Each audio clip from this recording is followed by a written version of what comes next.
Hello, it's me James, and welcome back to another episode of Simply Survival. This is the series where I like to show you tips, tricks, and tutorials, and of course, we like to do this in complete survival. Now, I'm gonna get out of this warden cage before I get killed, because I'm getting a little bit scared, but in today's video, I'm gonna be showing you how to get your very own pet warden.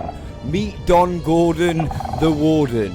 Anyway, yeah, I'm getting out of here before he clocks on that I'm around his little area. We can go stand in this little thing that I made. Not really sure what it's called. I made an exact replica of it, though, from the ancient cities. I think they're pretty cool. I'm not gonna lie, it wasn't the easiest to get Gordon where he is right now. I mean, you can see his cage that he's in. It doesn't look the best, and there is a reason for that. I'll explain a little bit more, like, later on in the video. But right now, I want to show you this thing. Let me go stand over there. As I was saying, you know those things in the ancient cities? Yeah. I built one. I built one just there, kind of like so I can chill with the warden without actually going near him as much. I mean, you can go near him a little bit. I've got one rocket left. Let's go say hi. So, you can stand here, and I don't think...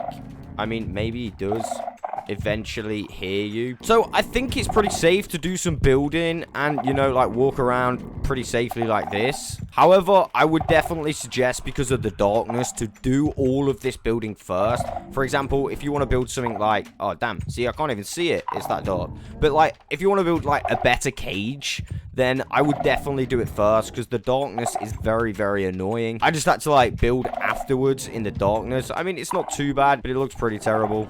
So, that is something that you can definitely improve on. Let me run down on the items that you are 100% gonna need to pull this off. You're definitely gonna need some totems. This is gonna be a backup in case you, like, die, of course. I got through 6 totems, I think, when bringing this guy here. I'm gonna show you the clip of me doing it right at the end, but I want to talk you through the process so you can do it safely for yourself. As I said, totems are a must. I'm actually gonna move over there so it's not so loud near the warden. Not really sure how I took damage there. So yeah, this was originally where I was gonna put the warden, but it was so loud I had to move him all the way over there. So think about where you're going to want to place your warden before you just put him right near your base, because he is very, very loud. I think, like, when you're 50 blocks away, you can still hear, like, that heartbeat sound. The closer we get, the louder it gets as well. So if I just show you that, you can hear now. We're quite far away from the warden, and we've still got that pulsing sound from his chest. At least if we can see his chest, you'll be able to see that's where the sound's from, I think.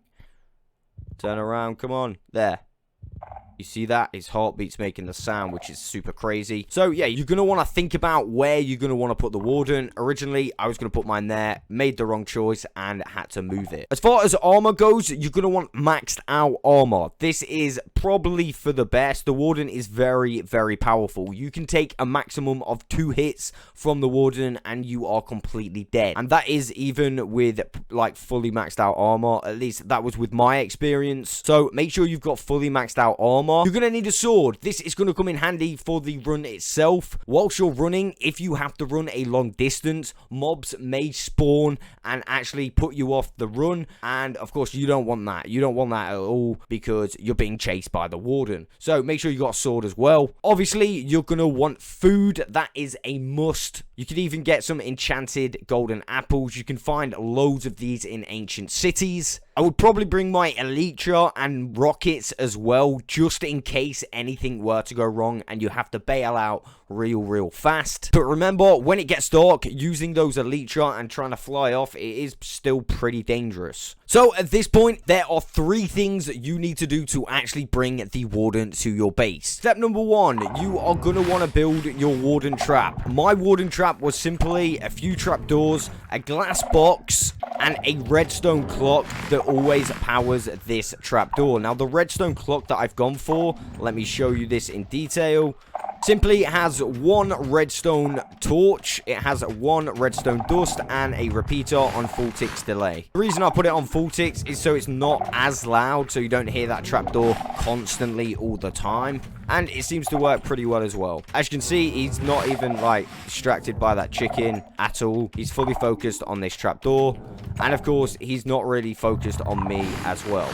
Yeah, step 1, build your warden trap. Make sure you've got some kind of easy access so you can, you know, lure him up there. So build yourself a staircase like this, and then of course lure him up there. Make sure you can run out the back, and you should be good to go. Step number 2, you need to locate yourself an ancient city and find one of these naturally spawning blocks here, because this is what will actually spawn the warden. Oh damn, that's a bug. Run. So yeah, you need to find one of those blocks that naturally generate, and that will actually spawn the warden.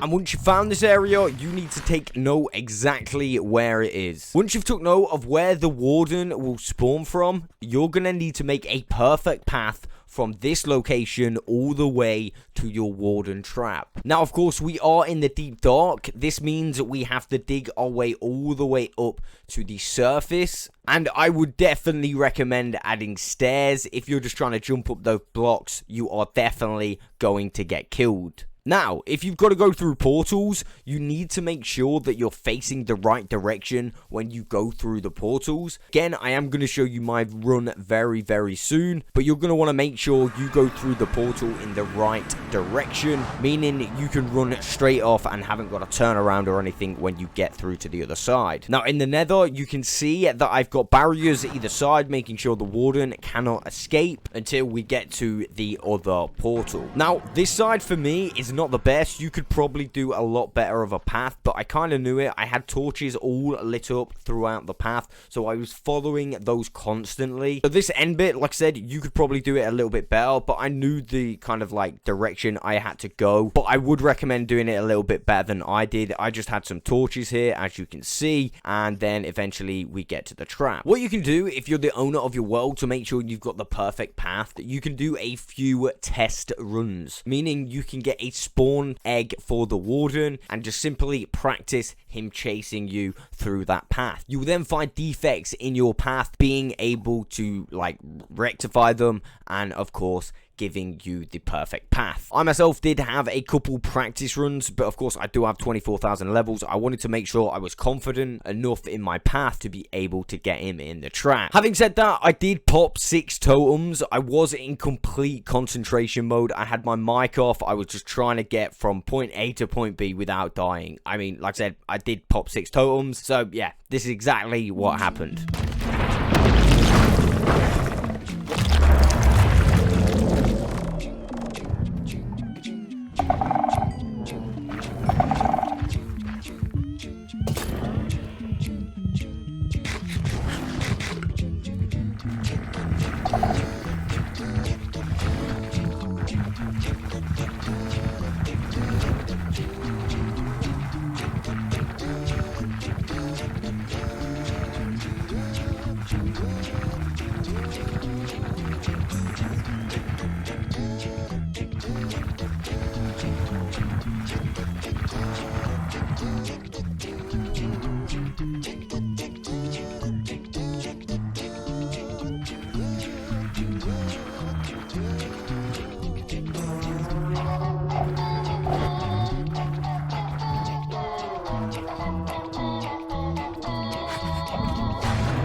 Dude, that was so sketchy. At the end, I didn't even know that I ran out of totems when I was putting the name tag on. But yeah, there he is. Don Gordon, the Warden. Oh, damn, a creeper landed on top of the cage.